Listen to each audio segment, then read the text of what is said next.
man. Ugh. Well, that was pretty interesting, wasn't it?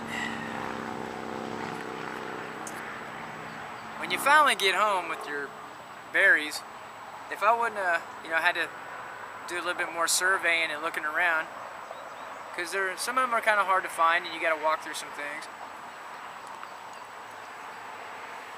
This wouldn't have took me as long, but I went out expecting to get morels because the weather's been cool and I thought I could get one more shot at it, but instead I found these berries. And I ate some of them. They're not blackberries.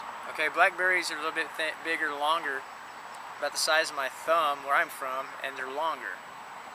These are shorter and very, very, very, very.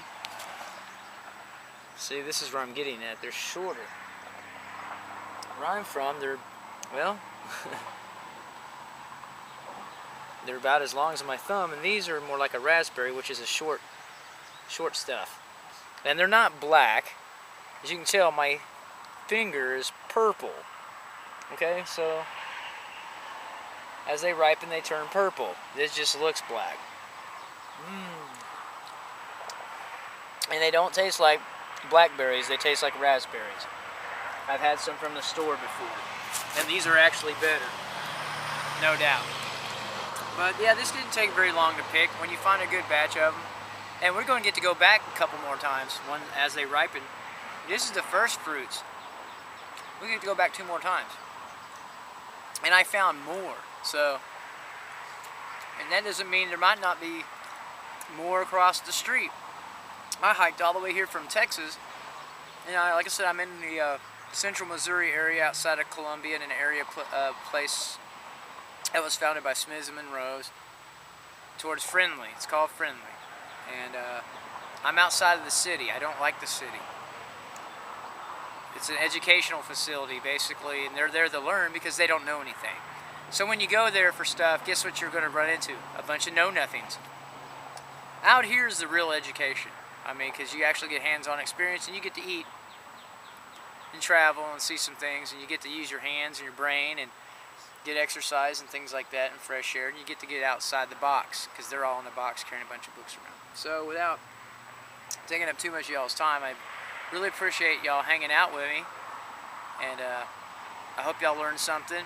I learned something. Like I said, these are raspberries. So I might have to,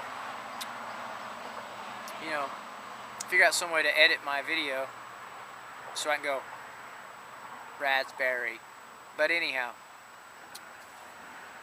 once you get these morsels home, I mean, if you want and you feel, kind of insecure about it, once again, it's our mesh material, and like I said, this is a flagging material that you can get. I got this from a Wallace Plumbing. They put this on piping, and when it comes out of the box, it's pretty clean, but it's pretty heavy duty, and it's mesh material, and like I said, you can also use it for flagging in emergency situations, so I recommend getting something like this as a part of if you have an emergency planning pack, or just something you carry around in your pack. You want to use it as a screen, a filter, some kind of net to keep the bugs off of you, but they can probably get through that. But what I usually do is, when I get the berries home, a lot of times I'll just put them together. Well, we just lost half of them, so next year there'll probably be some growing here. Put them in a container. Like I said, I prefer the Folgers one, because it has a handle on it, and comes with a lid, and it's the perfect size. Ergo the handle. See the handle right here in the back? That way you can grab it. Then I just pour some water in here. It's pretty easy. Put the lid on it a little bit. Shake it around like this, so you can rinse the berries off. And if you really feel conscious about it, they do have a small amount of yeast on them. So if you want to make some wine, you can. It's not hard. You just Smash the berries up, filter it. In fact, you could probably let it sit in there just like this with the water. But usually, you know, like I said, the first couple times I'll rinse them off. And as they sit in a container, they'll decay. Look at all that juice. See, I just wasted some juice.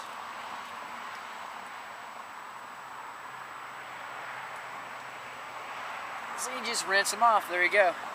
But as they sit in the container, if you put water in there, as it decays a little bit, or ferments, it has a natural yeast on it. So you don't have to go and buy the stuff. It'll be low alcohol content, but it's got a lot of sugar in there from the plant, not sugar cane. So if you want to make wine out of it, I suggest it's to do that because it's pretty good stuff. But there you go. That's one easy way to rinse off your berries. Just with a screen, a little bit of water, and that's actually pretty much almost how you're going to make wine too. I just leave the berries sit there and put the screen on there or the lid and let it just ripen. That's pretty much what wine is just a bunch of ripe berries on top of each other. But anyhow, these are raspberries. So like I said, once again, I appreciate you for hanging out with me. I'm Glenn Munro, the Roaming Gnome. And if you thought this was informative, helpful, useful, or you just want to see my ugly butt, get off the TV screen, the monitor, the smartphone, hit the subscribe button, the like button, get out of here button. Oh, they don't have that one yet. Boo, throw cream pies button, or yeah. I mean, I thought I had a cool saying for this one. I really did. I had one made up, and I just can't remember it now. There's no place like Gnome. No, that's not it.